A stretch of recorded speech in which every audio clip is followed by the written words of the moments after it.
এখন সিন্ডিকেটের তো কোনো শেষ নাই এই দেশে। এখন কার কথা বলবো আর কারে দোষারোপ করবো, নিজেরই অন্তোষী। এর আগে দিলাম 55-60, এখন নিতে আছে 70-75 এই অবস্থা ডাবের। এখন গরমের কারণে বেশি দাম হইলে নিতে হবে, খাইতে হবে, বাধ্য হয়ে গেছি। এখন এই দেশে তো দোকানদাররা যা বলবে ওই দামেই নিতে হবে, এছাড়া কিছু করে একই। এখন সিন্ডিকেট কারা করতেছে আমরা তো মনে করি যে ব্যস্ত আছে সেই সিন্ডিকেট।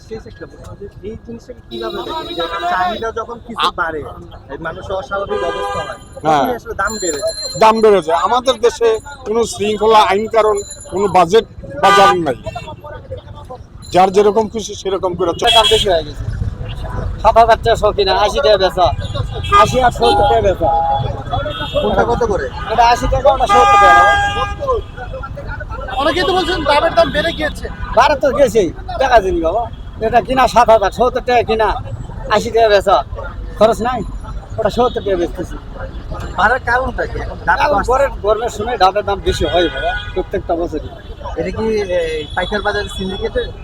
ওরা তো সিন্ডিকেট করবে, ওটা তো কামে। ওরা জানে প্রয়োজন, জিনিসের প্রয়োজন দরকার, না আনলে হবো না। এই জন্য যা চাই তাই দিলে মানুষ চল যাও,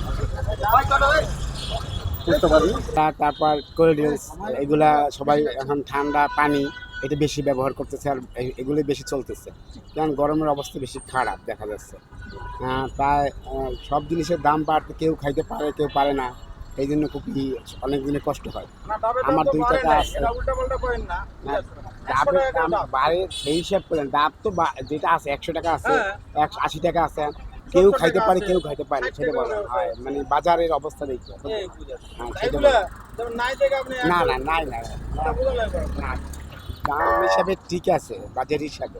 এখন ওই আমি একটা ডাব খাবো 80 টাকা দিয়া, আর কেউ কেউ একটু বেশি দাম দেখে আমি খাইতে পারে, কেউ পারে না, সে তো ইচ্ছা করে খাইতে।